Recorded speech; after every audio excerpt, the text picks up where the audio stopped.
Tai va, gaunasi netyčia trečia dalis. Tai va, pavyzdžiui, KGB Mešlutis irgi turi savo beprotiškus įsivaizdavimus.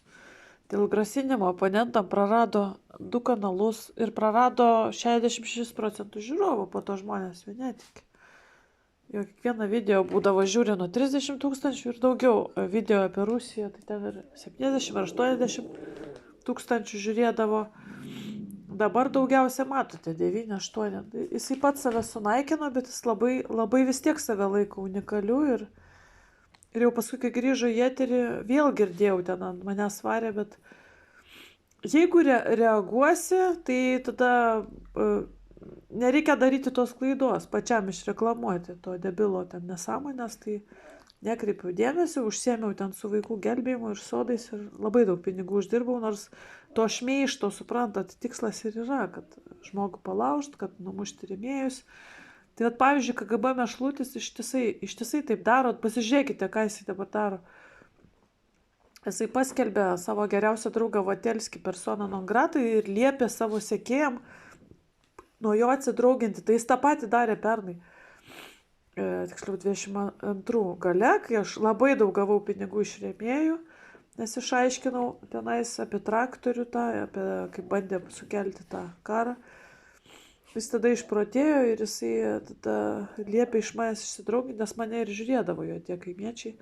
Tai dalis to debilų patikėjo, o paskui atsirado kiti žiūrovai ir kiti rėmėjai. Tai va čia kažkaip tai gaunasi įdomiai, kad Vaitkaus tas atstovas spaudai ir Janutinė labai panašus veikimo metodai, retorika labai panaši. Nors tas jau Vatutis tai nekartai yra ant Janutinės varės, labai baisiai. Ir Janutinė, tai taip priskiriama atseit Stop TV prie opozicinės žiniasklaidos, bet jinai pati nėra jokia opozicionierė, jinai neslėpia, kad ir tą Ohmaną atsimena iš parlamento gynimo, kad jau tada jisai buvo toksai nepasiekiamas. Ir jinai save laiko visuomenės elitu. Ir jinai turėdavogi autorinės laidas ir jinai turėjo netgi laidą Skinsiu raudoną rožę ir apie sodus viską filmavo. Jeigu šiaip skleidžiama, kad sodininkystė kaimas yra šūdas, tai vat elitas gali užsiimti sodais, Tai Rūta Janutinė irgi sodininkystė, viską. Aš, pavyzdžiui, užsiimu sodininkystę ir ganėtinai beveik profesionaliai. Bet kaip pasiklausai visuomenės stereotipų, tas 3 vaikų tėvelis, kaip jisai siautėjo, kaip jisai rėkė, kaip jisai klykė, pats sėdi savivaldybės būste, nemokėdamas ten mokesčių, dabar gal moka, nedirbo, nežinau, ar dabar ką nors dirba. Ir riekavo, kad sodininkystė šūdas ir dugnų dugnas, čia yra visuomenės dugnas, karočiai yra sodininkystė. Tai tokių, suprantat, tokių įsivaizdavimų, kas yra durnas, kas yra pačiuožęs, tu dėl savo bukumo, siauraprotiškumo gali sakyti, kad kitas pačiuožęs, tai tiesiog Janutinė nesupranta gal jo informacijos. Ir jeigu jinai nesupranta jo informacijos ir jo pasakojimo būdo, tai čia yra jos bėda iš tikrųjų, nes aš tikrai, dabar buvo toks laikotarpis, kai aš Vaitkaus nestebėjau, nes jisai susimetęs su tuo idiotu yra. Bet dabar aš atskiriu, kad idiotas lieka idiotu, o Vaitkus yra Vaitkus.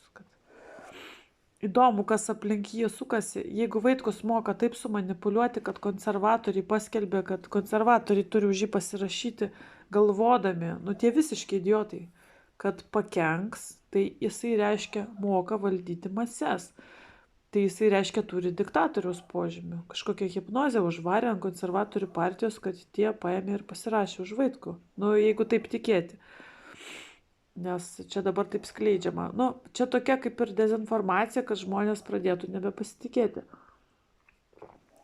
Tai Janutinė, sakau, pagrindinis akcentas, jinai norėdama jį sumenkinti, bando įrodyti, kad ta prieš Swedbankus akcija, tai buvo Vaitkus ir Babytė atėjo prie banko. Tai čia buvo, jeigu Janutinė nežino, aš galiu ją išaiškinti, tai čia buvo tarptautinis skandalas. Buvo piketai visoje Lietuvoje prie visų bankų skyrių, masiška akcija. viena iš raiškingiausių Šiauliuose, kur pasisakė Razminas, jisai ir tėvynės gynėjas, ir parlamento gynėjas, ir krašto apsaugos departamento, Šiaulių inspektorius, kariuomenės kūrėjas, vienu žodžiu, patriotas. Jisai pasisakė ir vienas kažkoks aktyvus lietuvis išsiuntė 10 adresatų laišką Švedijoje ir net valstybės saugumo departamentui, kad štai Švedijos bankas kišasi į Lietuvos prezidento rinkimus. Ir Švedijos bankui Švedijos valdžia liepė apsiraminti. Tarptautiškai Vaitkus laimėjo. Tai jeigu už Vaitkų eina žmonės, kurie moka šitas, čia yra tokia žvalgybinė taktika iš tikrųjų, ten kaip tas surašytas raštas, tai yra žvalgybinė, aš irgi tokią taktiką moku. Tai yra labai gerai. Nes faktiškai ta visa vyriausybiniai tie žmonės turėjo nunešti tą raštą ir karaliui. Net ir karalius žino šitą situaciją, apie Vaitkaus situaciją, kad Swedbankas trukdė Vaitkui dalyvauti Lietuvos prezidento rinkimuose. Tai jeigu už žmogų šitaip sužaidžia tokios aukštos jėgos, tai jisai toli gražu nėra pačiuožęs. Jisai yra aukšto intelekto, turi gebėjimus.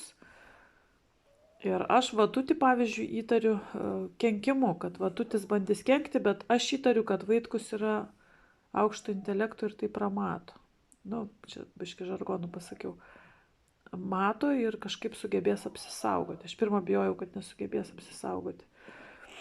Dabar, ar čia bus labai didelė tragedija, jeigu Vaitkus nelaimės, tai nebus labai didelė tragedija, nes artėja ir Seimo rinkimai, telkiama partija. Iš karto partija nelaimės daug vietų, gal laimės 8, 10, 12 vietų, nes jeigu tokia efektyvi buvo bankų prievartos akcija, gal kitokių akcijų bus ir mokama išnaudoti maksimaliai šitą laikotarpį, mokama sumanipuliuoti konservatoriais, net Laisvos visuomenės institutas pasiūlė pasirašyti už visus kandidatus. Net Nakas siūlė už Vaitkų pasirašyti. O KGB Mešlutis išprotėjo, kad Nakas pasiūlė už Vaitkų pasirašyti. Tai va, tai tokia va situacija. Ir dar dėl to laikraštuko ten konservatorių balsas, atseit Vaitkus susipyko su šūdlaikraščiu, o šūdlaikraščių redaktorius paėmė ir atėjo į banko akciją. Nes Vaitkus ėjo prie Švedijos ambasados papiketuoti. Tai vienijasi visi. Tai ir celofano fanai, man atrodo, palaiko Vaitkų. Čia yra labai įdomi situacija, kad žmonės telkėsi, celofanas ten visus apgavo, tos partijos neregistravo, tai ta kritinė masė, ar tik nebus, kad prisijungs prie tos naujos Vaitkaus partijos. Čia gali ir taip būti, iš tikrųjų.